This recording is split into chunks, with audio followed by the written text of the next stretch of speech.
গণঅভ্যুত্থানের নেতৃত্ব দেয়া বৈষম্য বিরোধী ছাত্র আন্দোলনের একাংশের মাধ্যমে আত্মপ্রকাশ ঘটতে যাচ্ছে নতুন ছাত্র সংগঠনের। বুধবার মধুর ক্যান্টিনে এই ছাত্র সংগঠনের আত্মপ্রকাশ ঘটবে।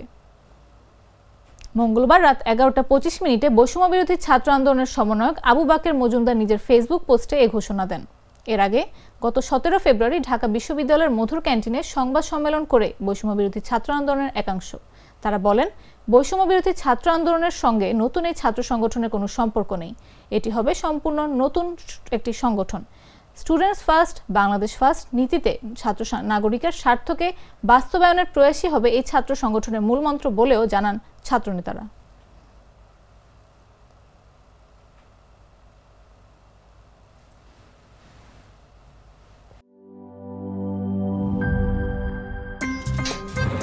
আমার একটা স্মার্ট সিদ্ধান্তে 25% গ্যাসের খরচ কমেছে। ভাবছেন কিভাবে?